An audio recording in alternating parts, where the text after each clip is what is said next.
It's 37 years since the SDP launched a manifesto and we had the national press in the room. So we've been away a while. It's lovely to be back. The title of our manifesto is Homecoming. And the theme of home basically runs through those pages as it does through SDP thinking. And it resonates basically. We look at Britain as our home, not as a shop or a charity. It's our home, it's where we're building our lives. And that's important. Once you start thinking about the country in those terms, you take a more custodial attitude. You're interested in protecting it. It's also, homecoming is also a theme which resonates with the vast numbers of politically homeless. There are millions of people literally looking for an alternative to the awful duopoly we have. So we hope that during this election we succeed in getting their attention and getting a few votes to give people something decent to vote for. There's another thing which homecoming resonates with, I think, which is the idea of reshoring and reindustrialization. Very important part of our package. We want to reshore, we want to reindustrialize. Basically, we want industry to regenerate, manufacturing to regenerate, and rebuild our communities. So, the public, I think, are well aware of the mess this country is in.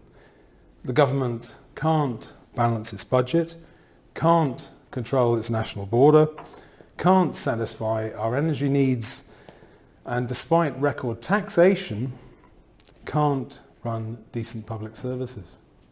It can't build sufficient homes, and it can't organise decent social care.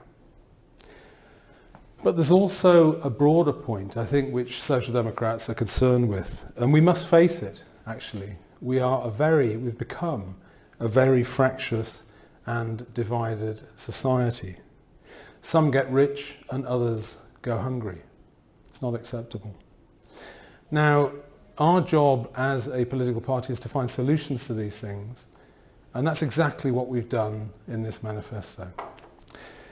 So what I want to do is talk about 4 or 5 major policy areas, talk about the problems, and talk about the solutions that we offer. So, the first, the foundation, which is the family. Now, we talk about the family a lot. I think we're the only party that does. The family literally is the foundation of society.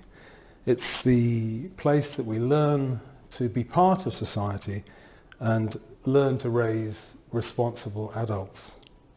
And yet, there is an epidemic of family breakdown. A British 16-year-old is more likely to have a screen in their room than a father in the house. And I think that's a real pity. And yet this is barely mentioned by our political class, and it's barely touched on in policy terms. They don't really want to talk about it. We will. And the flagship policy that we have in our manifesto, Homecoming, is the full sharing of tax allowances between couples raising children. That's the key policy. Which means, actually, if you're a couple raising children, you won't pay any tax for the first £25,000. And that would make a massive difference to household budgets and take some of the pressure off parents raising children. Massively important. The second thing I want to talk about is housing. As you know, I talk about this a lot. A decent, affordable home for every citizen, I think, is a basic requirement. And I don't think the public are asking for much of a government in trying to secure that. And yet no recent government has come anywhere near satisfying this. It's just complete failure. Instead, we have generation rent, we have colossal housing waiting lists, and we have couples wanting to start a family that are blocked from doing so because there's no housing. Not acceptable. I think the cause of this, despite what you might hear from SW1 and policy think tanks and some journalists, the cause of this is actually quite simple. The cause of this housing crisis is the deliberate destruction of state sector capacity in house building. That's it. And when you look at the figures across the years, you literally don't need to know anything else. That's what's happened.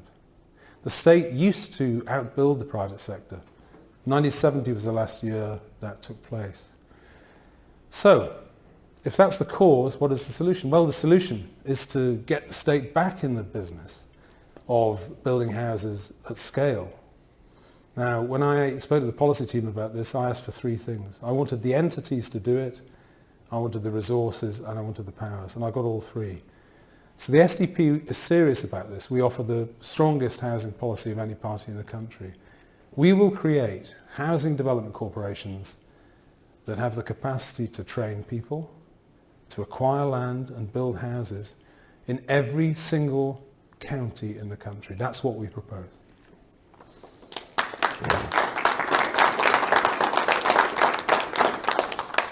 Thirdly, trade and industry. Again, I tend to go on about this a lot, but it's absolutely fundamental, and it's barely mentioned in political discourse now.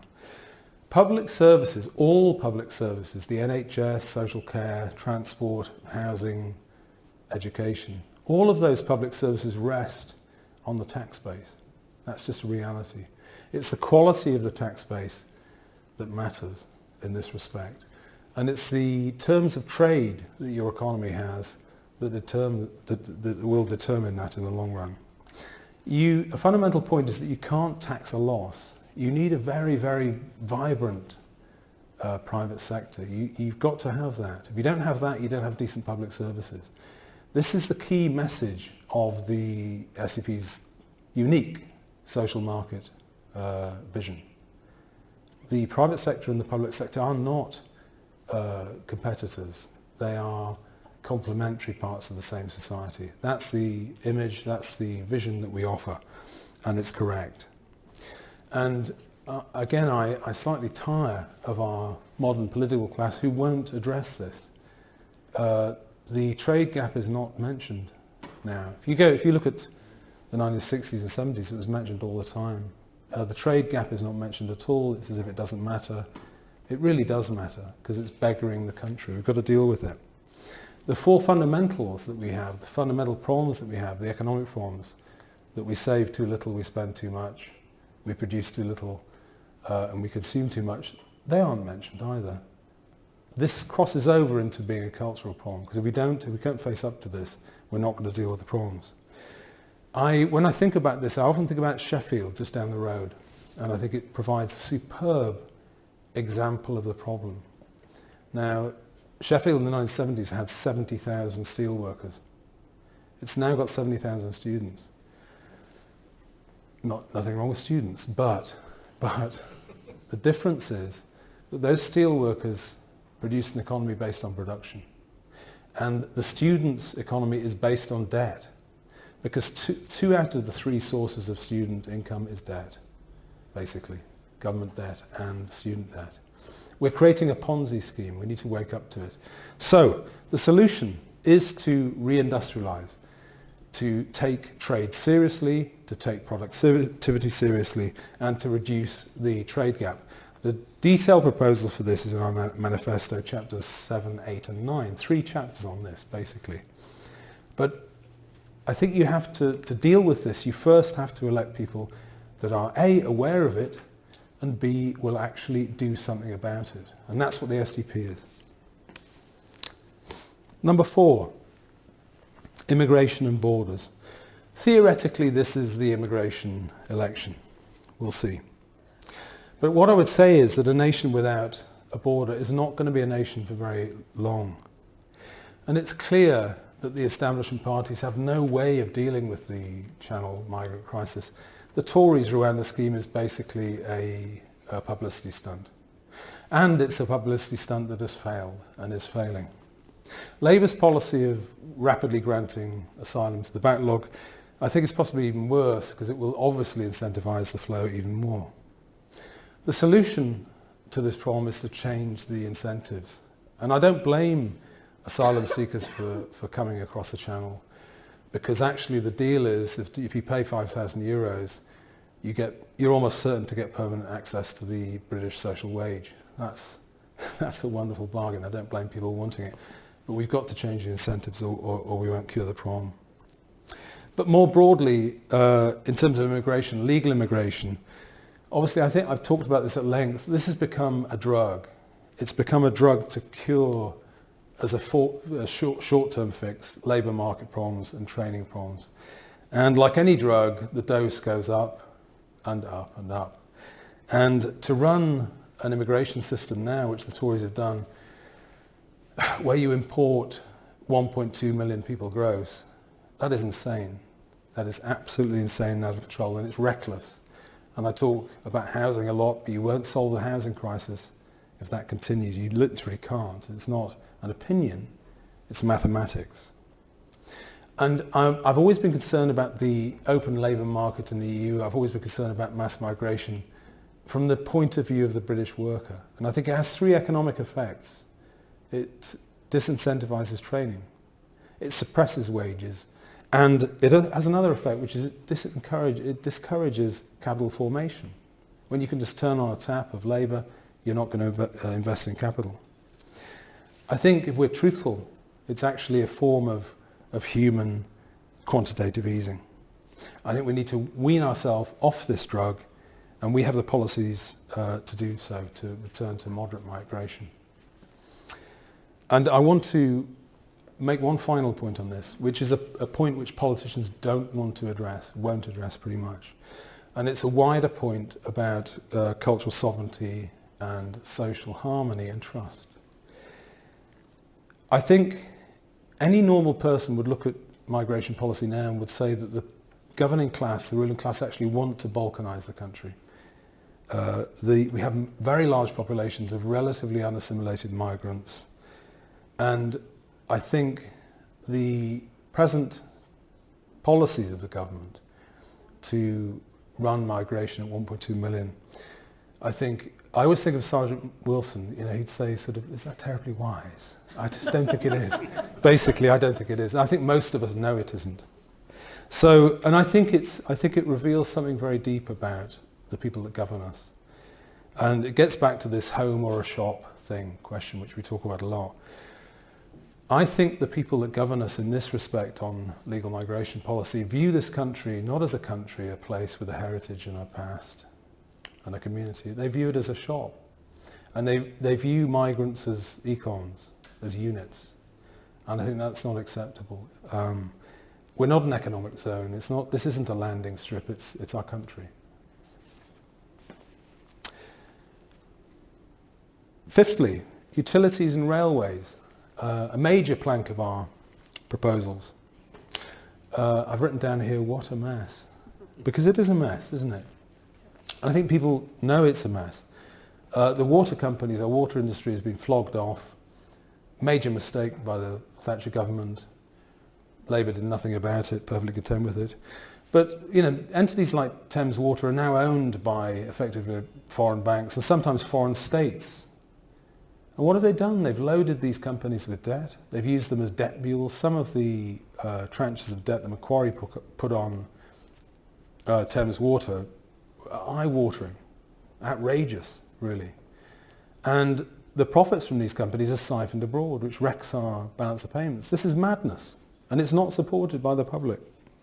The rail industry, ditto. I know some of LNER's come back to public control, but basically most of our railway companies are run by Trenitalia, Dutch Railways, German Railways and the French. How can we let this happen? Did the public really want that to happen? Is it sensible to have these companies running our trains with the state doing all the heavy lifting with Railtrack and then running the trains at a profit and siphoning the profits back to Germany and France? No, it's not. Nuclear power, I think, is an even more egregious example of where an industry that Britain actually pioneered and developed in the 50s and ran successfully. And it was basically closed down by the Tories in 2010. And instead, a few years later, they went scrabbling to the Chinese and the French and said, can you build some nuclear power for us? Meanwhile, we import about half our bulk energy needs, which again wrecks the balance of payments and makes us poorer. This is madness, literally insane. And it's very unpatriotic, and I don't think the public support it. So, The solution is to bring these natural monopolies back into public ownership, and that has widespread public support, like a lot of other SDP policies. We want these entities run by and for the British public. To paraphrase Tawney, which I'm very fond of doing, the solutions to our problems are overlooked not because they are difficult, but because they are elementary. These are basics, and we can do it.